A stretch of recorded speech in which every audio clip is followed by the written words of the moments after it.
বিসমিল্লাহির রহমানির রহিম। আপনার কি সমস্যা ছিল বলতে পারেন? আমার সমস্যা ছিল জরায়ু টিউমার। জরায়ুতে টিউমার ছিল। জি। তারপরে বাল্কি ইউটেরাস, ইনফেকশন। প্রস্রাব ইনফেকশন মানে সিস্টাইটিস ছিল আর জরায়ুটা বড় ছিল।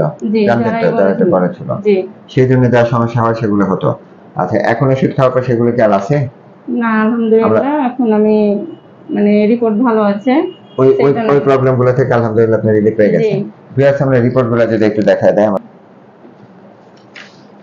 এই যে আমাদের সালমা খাতুন, সালমা আপা চাঁপাইনবাবগঞ্জ থেকে নিয়ে এসেছেন। যে আমরা আগে দেখতেছি ওনার সিস্টাইটিস ছিল, বাল্কি ইউটেরাস ছিল এবং সেই সাথে ইউটেরাইন ফাইব্রয়েড ছিল একটা ছোট মায়োমা টাইপের এবং ডিসমেনোরিয়া ছিল। আমরা ওনার সেই সময় রিপোর্টটা দেখছি। আমরা সেই রিপোর্টটা দেখছি ওনার ইউরিনারি ব্লাডার থিক অ্যান্ড হয়ে আছে অর্থাৎ সিস্টাইটিস, অ্যাকুইটিক সিস্টাইটিস ছিল, বাল্কি ইউটেরাস ছিল, ইউটেরাস বেশ বড় হয়েছিল এবং একটা মায়োমা ছিল যেটাকে আমরা সাবসেরাস ফাইব্রয়েড করতেছি। আচ্ছা, আজকে আমরা ওষুধ খাওয়ার পরে ওনার রিপোর্টটা আমরা দেখতেছি। ওনার রিপোর্টে আমরা দেখতেছি সম্পূর্ণ নরমাল ফাইন্ডিংস এবং এখানে ইউটেরিন টিস্যুস অ্যাপিয়ার নরমাল, কোনো ফাইব্রয়েড নাই। ইউটেরাস মেজারমেন্টটা আমরা দেখতেছি 7.7 সেন্টিমিটার, অর্থাৎ একেবারে নরমাল হয়েছে। অর্থাৎ ওনার এই সমস্ত প্রবলেমগুলো থেকে উনি আলহামদুলিল্লাহ রিলিজ পেয়ে গেছেন। আপনি খুশি হয়েছেন তো?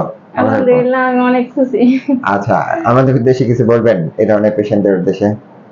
পেশেন্টদের উদ্দেশ্যে বলবো যে আপনারা ভাইয়ের কাছে আসেন, চিকিৎসা করান, আলহামদুলিল্লাহ রেজাল্ট পাবেন। আচ্ছা, ধন্যবাদ। আপনি যেহেতু চিকিৎসা পেয়েছেন, আমার মানে জুনিয়র ডাক্তারদের সাথে আমি প্রেসক্রিপশনে টেস্ট টেকিংটা দেখিয়ে দিচ্ছি। তারা অনেক সময় চান আমি টেস্ট টেকিংটা আপনাদের দেখে দিই।